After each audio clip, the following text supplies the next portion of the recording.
नमस्कार, मैं अनीशा दीक्षित आप सभी का स्वागत करती हूं हमारे इस खास शो में। मिर्गी ये एक न्यूरोलॉजिकल बीमारी है जो आपके दिमाग को प्रभावित करती है।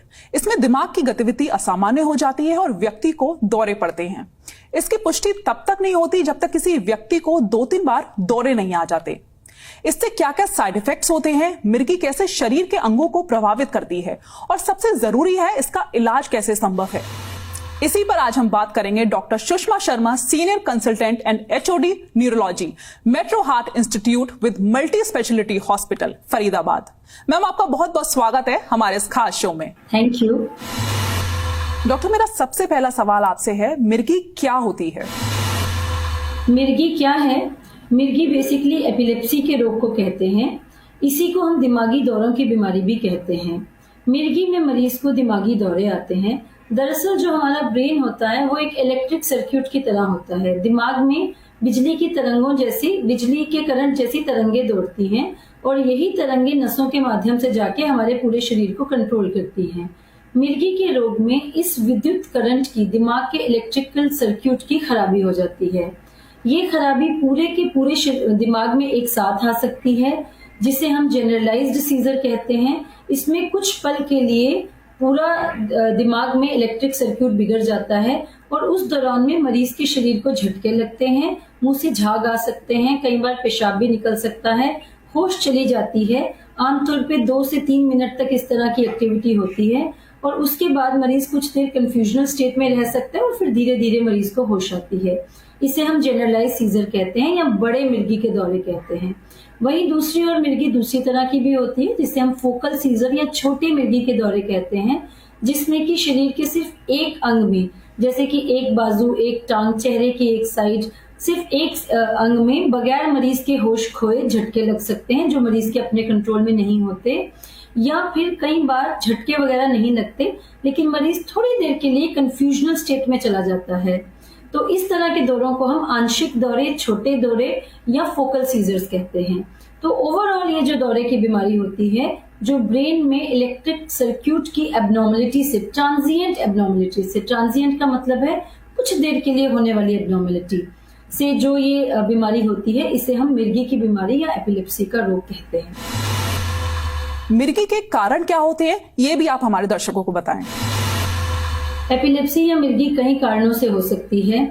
दिमाग में चोट लगना, चोट का निशान होना, दिमाग में ट्यूमर होना, कुछ इन्फेक्शंस के कारण एपिलेप्सी की डिजीज हो सकती है। डेवलपमेंटल एब्नॉर्मलिटीज यानी दिमाग की बनावट ठीक ना होना, उसके कारण भी एपिलेप्सी का फोकस दिमाग में हो सकता है। दिमागी बुखार जैसे मेनिंजाइटिस, एन्केफेलाइटिस होने के बाद या होने के दौरान भी मिर्गी के झटके लग सकते हैं। इसके अलावा कुछ तरह की मिर्गी जिसे हम इडियोपैथिक जनरलाइज या जेनेटिक जनरलाइज एपिलेप्सिस कहते हैं, इनका जो कारण है वो हमारे जीन्स में ही, पेशेंट के जीन्स में ही होता है। जेनेटिक कारणों से दिमाग की बनावट के नुक्स के बगैर भी कुछ लोगों को मिर्गी हो सकती है। लकवे के बाद भी, ब्रेन स्ट्रोक के अटैक के बाद भी कुछ लोगों को मिर्गी हो सकती है। हमारे यहाँ पे, हमारे जो इंडियन कॉन्टेक्स्ट में अगर मैं बात करूं, तो जो बहुत कॉमन है कि दिमाग में कई बार कुछ इन्फेक्शंस की गांठ बन जाती है। स्पेशली एक तरह का कीड़ा होता है जिसे हम न्यूरोसिस्टिक सर्कोसिस कहते हैं, ये दिमाग में एक गांठ बना सकता है। या फिर ब्रेन टीबी शरीर के किसी भी भाग में हो सकता है। अगर जब ब्रेन में होता है तो उसे हम ब्रेन टीबी कहते हैं। तो ब्रेन टीबी के बाद भी मिर्गी का रोग हमारे यहाँ पे शुरू हो सकता है। मिर्गी का डायग्नोसिस कैसे करते हैं? मिर्गी का डायग्नोसिस न्यूरोलॉजिस्ट द्वारा किया जाता है। ये बहुत इंपॉर्टेंट है कि अगर किसी पेशेंट को मिर्गी जैसे लक्षण हो तो उसे एक क्वालिफाइड न्यूरोलॉजिस्ट को दिखाया जाए। हम न्यूरोलॉजिस्ट मिर्गी के पेशेंट की हिस्ट्री से, यानी कि जब पेशेंट हमें बताता है, पेशेंट के अटेंडेंट हमें बताते हैं कि इस तरह से ये प्रॉब्लम होती है, उससे मेन तो क्लिनिकल हिस्ट्री से पेशेंट का डायग्नोसिस करते हैं। And then to properly define the type of epilepsy and to properly find out the cause of epilepsy, we also carry out certain tests, brain का MRI, EEG, इस तरह के test करके भी, इस तरह के टेस्ट फर्दर हम करते हैं so that एक full proof diagnosis, complete diagnosis patient को हम दे पाए। डॉक्टर, क्या मिर्गी का उपचार उपलब्ध है?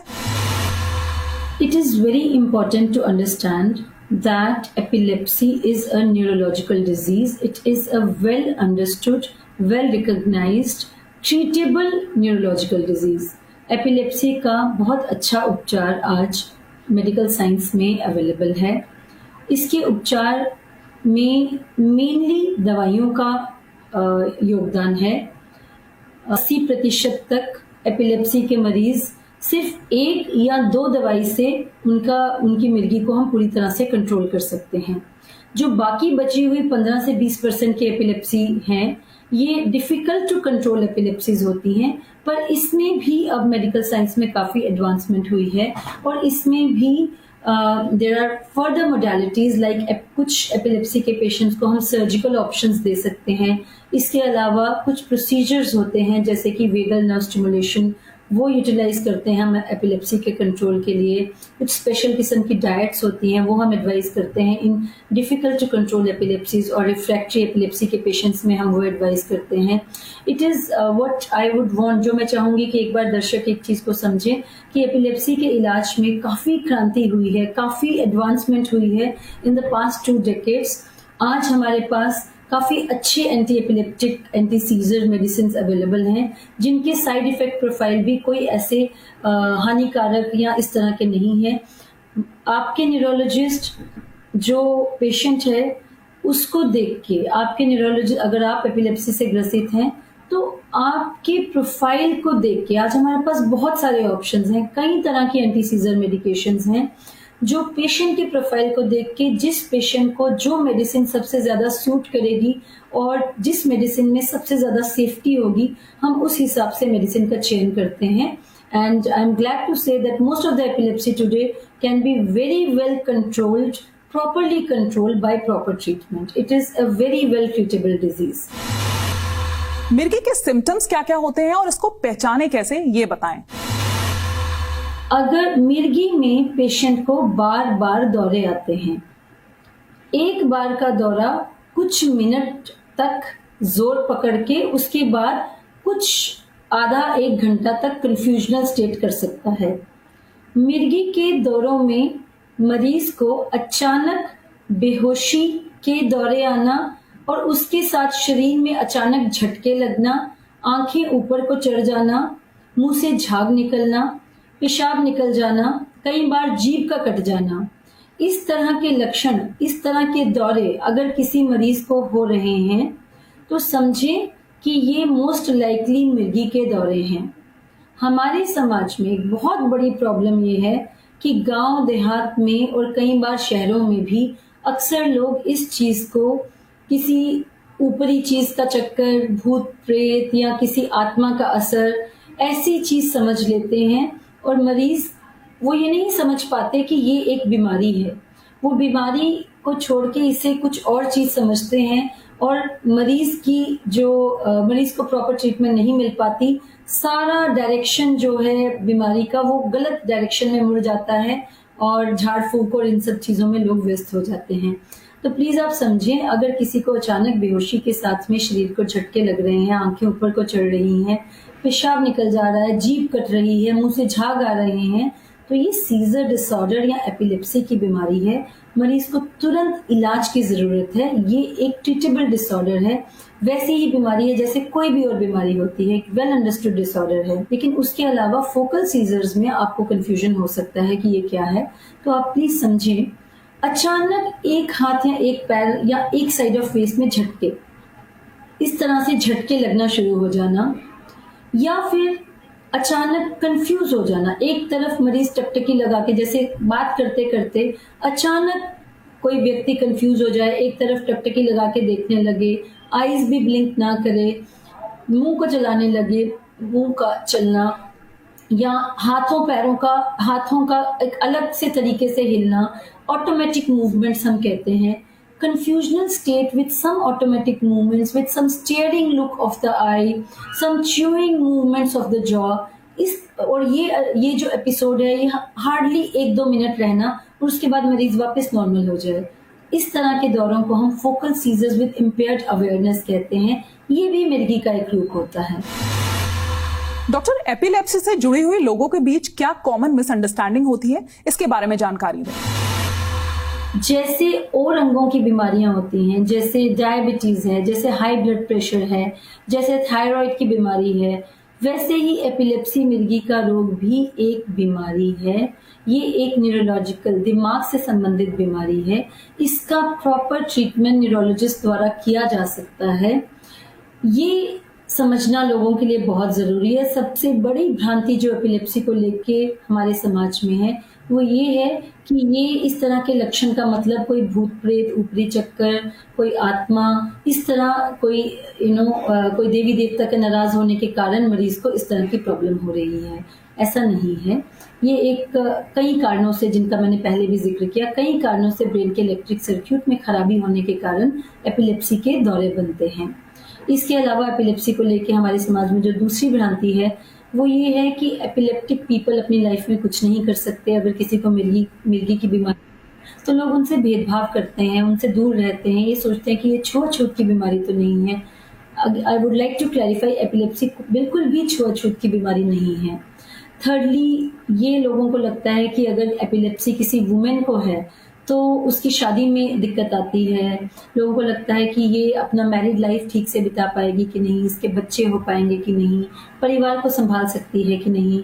सो वो भी मैं क्लियर करना चाहूंगी कि in most of the cases women suffering from epilepsy, when they are being properly treated with proper treatment, सही इलाज के साथ एपिलेप्सी से ग्रसित महिलाएं एक सामान्य जीवन जी सकती हैं। मिर्गी के मरीज की किस तरह से देखभाल करनी चाहिए, इस पर आप क्या सलाह देना चाहेंगे? मिर्गी की मरीज की देखभाल में मिर्गी की जो मरीज है उसके परिवारजनों का और उसके वर्क प्लेस पे जो लोग हैं उसके फ्रेंड सर्कल का, इनकी कंट्रीब्यूशन मैं कहूंगी वो ये हो सकती है कि वो इस चीज का ध्यान रखें। सबसे इम्पोर्टेंट तो ये है कि मिर्गी के मरीज को अपनी दवाई ठीक तरह से लेनी है। Medicine has to be taken properly, जैसे डॉक्टर ने बताई है वैसे दवाई लेनी है। दवाई की डोजेज मिस नहीं करनी है। ये एक्सट्रीमली इंपॉर्टेंट है इस डिजीज में। So the family people can contribute by making it making the compliance good. वो ध्यान रखें कि मरीज अपनी दवाई टाइम टू टाइम ले। उसके अलावा मान लीजिए अगर किसी को आपके सामने जनरलाइज सीजर यानी बड़ी मिर्गी का दौरा आता है तो उस वक्त जन सामान्य को पता होना चाहिए कि क्या करना है। उस वक्त बहुत ही आमतौर पे लोगों का जो एक रिफ्लेक्स जो रिएक्शन होता है वो ये होता है कि जैसे मरीज को झटके आने लगते हैं, आंखें ऊपर को जाने लगती हैं, तो वो जाके मरीज को थामने की कोशिश करते हैं। एक नेचुरल ह्यूमन इंस्टिंक्ट है, लेकिन बहुत इंपॉर्टेंट है कि इस इंस्टिंक्ट से बचा जाए। जिस वक्त मरीज को झटके आ रहे हैं, बड़ा दौरा आ रहा है, उस वक्त उस मरीज को जबरदस्ती पकड़ना नहीं है। उस वक्त ये हार्डली 1 या 2 मिनट ही मिर्गी का दौरा होता है, उससे ज्यादा नहीं होता। अगर आप टाइम करेंगे तो आप पाएंगे कि 2 मिनट्स मैक्सिमम जो है, 2 to 2.5 मैक्स मिर्गी का जो बड़े झटके होते हैं वो लगते हैं। उसके बाद वो झटके अपने आप रुक जाते हैं। तो उतने समय तक मिर्गी जो झटके हैं उनको रोकना नहीं है। जबरदस्ती अगर आप झटके रोकने की कोशिश करते हैं तो उसमें मरीज को नुकसान होने की, मरीज को चोट लगने की, हड्डियां टूटने तक की समस्या हो सकती है। जैसे ही झटके रुक जाएं, उसके बाद मरीज के पास जाना है। फिर मरीज को एक साइड पे लिटा देना है, राइट या लेफ्ट, किसी भी करवट में लिटा सकते हैं। हो सकता है मरीज के मुंह में कुछ झाग हो, कुछ खून हो, तो उसको बाहर निकलने देना है, उसको साफ करना है ताकि मरीज सांस ठीक से लेता रहे। और जब तक मरीज को होश ना आ जाए तब तक मरीज के साथ रहना है। जब तक मरीज को होश ना आ जाए तब तक मुंह में कोई भी दवाई, पानी कुछ भी नहीं देना। इसके अलावा बहुत सारे लोग, जब मिर्गी आती है तो एक another myth which people have वो ये है कि जूता चप्पल सुंघाने से मिर्गी रुक जाती है। ऐसा कुछ भी नहीं है। मिर्गी के दौरे खुद ही 2 मिनट में रुक जाते हैं, आपको कोई जूता चप्पल सुंघाने की जरूरत नहीं है। तो इस तरह की एक्टिविटी जिसमें इन्फेक्शन का खतरा हो, जूता सुंघाना, चप्पल सुंघाना या मुंह में हाथ देना ताकि जीभ कट जाएगी, वो नहीं करना है। मिर्गी का मरीज की जीभ कभी भी ऐसा नहीं होता कि पूरी कट जाए, एक साइड से जरूर कट सकती है, लेकिन अपना हाथ डाल के उसको आप रोकने की कोशिश करेंगे तो उसमें उल्टा मरीज को नुकसान होगा। जिस वक्त मरीज के झटके रुक जाएं, उसके बाद फिर मरीज को एक करवट लिटाना है, झाग वाग साफ करनी है, होश आने तक मरीज के साथ रहना है और नेक्स्ट स्टेप ऑब्वियसली डॉक्टर को इस चीज की जानकारी देनी है और ट्रीटमेंट में जो भी चेंजेस हैं वो करवाने हैं। डॉक्टर, क्या टेंशन और स्ट्रेस में एपिलेप्सी हो सकती है? इसमें मैं ये कहना चाहूंगी कि इसमें दो पहलू हैं इस बात के। एक ये है कि क्या कि एपिलेप्सी जिसको पहले से है उसको टेंशन या स्ट्रेस से कोई प्रॉब्लम हो सकती है क्या। तो इसमें ऐसा है कि अक्सर टेंशन या स्ट्रेस में लोग नींद पूरी नहीं करते। नींद पूरी न होने पे एपिलेप्सी होने, कुछ तरह की एपिलेप्सी होने, एपिलेप्सी में दौरे फिर से बढ़ने की या दौरे आने की संभावना जो है वो बढ़ जाती है। स्पेशली कॉमन एपिलेप्सी है जिसे हम जैसे कि जुवेनाइल मायोक्लोनिक एपिलेप्सी कहते हैं, जिसमें sleep deprivation is a very important precipitating factor. So sleep deprivation should be avoided by people suffering from epilepsy. और इसीलिए स्ट्रेस या एंजाइटी में जब उनकी नींद पूरी नहीं होती तो उनको इस तरह के दौरे आने की संभावना बढ़ जाती है। दूसरा पहलू इस चीज का है कि क्या कि टेंशन और स्ट्रेस से जिसको एपिलेप्सी ना हो क्या उसको एपिलेप्सी हो सकती है। देखिए ये तो संभव नहीं है। जो दौरे की बीमारी है या मिर्गी की बीमारी है ये टेंशन या स्ट्रेस से नहीं होती, अपने आप में नहीं होती। जब तक मरीज को कोई और कारण ना हो एपिलेप्सी का तो अपने आप से टेंशन या स्ट्रेस एपिलेप्सी नहीं कर सकते। परंतु इसमें भी एक केवियट है कि टेंशन या स्ट्रेस में एक अलग तरह के और तरह के दौरे हो सकते हैं जो एपिलेप्सी को मिमिक करते हैं, यानी जो एपिलेप्सी की तरह लगते हैं। तो टेंशन के भी अपने दौरे होते हैं। कई बार टेंशन के दौरे या माइंड फिट्स हम उनको कहते हैं, मानसिक तनाव के दौरे जो होते हैं वो एपिलेप्सी की तरह लग सकते हैं। कई बार मरीज बेहोश हो जाते हैं, उसमें भी रिस्पॉन्स नहीं देते। कई बार हाथ पैर को झटके भी हो सकते हैं। ये देखने में साधारण पर्सन्स को जो डॉक्टर या न्यूरोलॉजिस्ट नहीं है उनको ये चीज एपिलेप्सी की तरह लग सकती है। हालांकि ये ट्रू एपिलेप्सी नहीं होती, इसे हम नॉन एपिलेप्टिक अटैक डिसऑर्डर कहते हैं। तो epilepsy versus non true epilepsy यानी एक्चुअल मिर्गी के दौरे versus non epileptic attack disorder, जो अपने आप में एक अलग बीमारी है परंतु वो मिर्गी की बीमारी नहीं है। इन दोनों में जो डिफरेंशिएशन है वो एक इट नीड्स एक्सपर्टीज, उसमें एक्सपर्ट आई की जरूरत होती है, कई बार कुछ टेस्ट की जरूरत होती है इन दोनों में डिफरेंशिएट करने के लिए, ताकि मरीज को प्रॉपर ट्रीटमेंट मिल सके। क्या एपिलेप्सी के लिए जिंदगी भर दवाइयां या इलाज लेना पड़ता है? एपिलेप्सी कई तरह की होती है। अक्सर समाज में ये मिथक पाया जाता है कि एपिलेप्सी में जो दवाइयां हैं वो 3 साल तक लेनी होती हैं। तो मैं नहीं जानती कि ये कहाँ से ये भ्रांति समाज में फैली है। कुछ लोग मानते हैं कि हर तरह की एपिलेप्सी में सारी जिंदगी दवाई खानी पड़ती है, तो इनमें से कुछ भी सच नहीं है। एक्चुअल में सच ये है कि एपिलेप्सी कई प्रकार की होती है और डिपेंडिंग अपॉन कि किसी पेशेंट को किस तरह की एपिलेप्सी है उस पर डिपेंड करता है कि उसकी ट्रीटमेंट कितनी देर चलेगी। तो एपिलेप्सी, कुछ तरह की एपिलेप्सीज में हम 1 साल से भी कम एपिलेप्सी की दवाइयां देते हैं। कुछ तरह की एपिलेप्सी में 2 से 3 साल तक दवाइयां देनी पड़ सकती हैं। वहीं कुछ तरह की एपिलेप्सी में लाइफ लॉन्ग मेडिसिन भी देनी पड़ सकती हैं। तो इसलिए कोई सेट आंसर नहीं है कि इतना ही देना पड़ेगा। Depending upon the type of epilepsy the treatment duration में vary from less than 1 year to lifelong. So it can be anything that will be decided by your neurologist. क्या एपिलेप्सी वाले पेशेंट्स नॉर्मल लाइफ जी सकते हैं? इसके बारे में जानकारी दें। बिल्कुल, इस सवाल का जवाब यही है कि एपिलेप्सी से ग्रसित जो लोग हैं वो एक सामान्य जीवन जी सकते हैं। कुछ उनको ये ध्यान रखना है कि अपना इलाज प्रॉपरली कराएं, प्रॉपर प्लेस से करवाएं, प्रॉपर क्वालिफिकेशन वाले डॉक्टर से कराएं, अपने डॉक्टर की एडवाइस को फॉलो करें।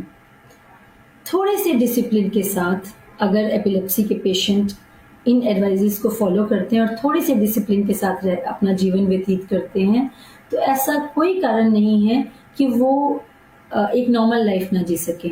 एपिलेप्सी से ग्रसित पर्सन्स ऑलमोस्ट सब कुछ वो चीजें कर सकते हैं जो एक नॉर्मल इंसान कर सकता है। मेरा आखिरी सवाल डॉक्टर आपसे, इस एपिलेप्सी डे पर आप हमारे दर्शकों को क्या मैसेज देना चाहते हैं?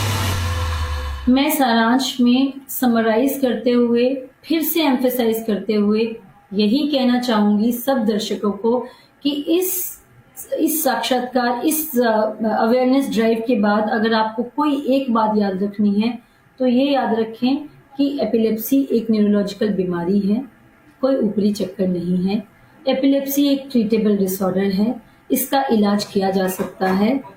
सही इलाज के साथ एपिलेप्सी से ग्रसित almost all persons who are suffering from epilepsy वो एक नॉर्मल जीवन जी सकते हैं। एपिलेप्सी से ग्रसित महिलाएं भी प्रॉपर डॉक्टर ट्रीटमेंट के साथ एक नॉर्मल लाइफ जी सकती हैं, शादी कर सकती हैं, बच्चे हो सकते हैं, सब हो सकता है। एपिलेप्सी से लड़ रहे हमारे समाज के लोगों को हमारी हेल्प की जरूरत है, हमारी काइंडनेस की जरूरत है। इनसे बिल्कुल भी भेदभाव ना करें, इनको स्टिग्मेटाइज ना करें एंड एक प्रॉपर ट्रीटमेंट इनको वैसे ही इनके प्रति व्यवहार करें जैसे कि किसी भी अन्य रोग के व्यक्तियों के साथ होता है। एपिलेप्सी से ग्रसित लोगों को हमारे साथ की जरूरत है, आपके साथ की जरूरत है, भेदभाव की नहीं। डॉक्टर, आपका इन अहम जानकारियों के लिए बहुत बहुत धन्यवाद। मिर्गी के प्रति कई अहम जानकारियां आपने हमारे दर्शकों को दी। उम्मीद है हमारे दर्शकों को इन जानकारियों से फायदा होगा और मिर्गी का सही समय पर सही इलाज हो पाएगा। अभी के लिए फिलहाल इतना ही। धन्यवाद।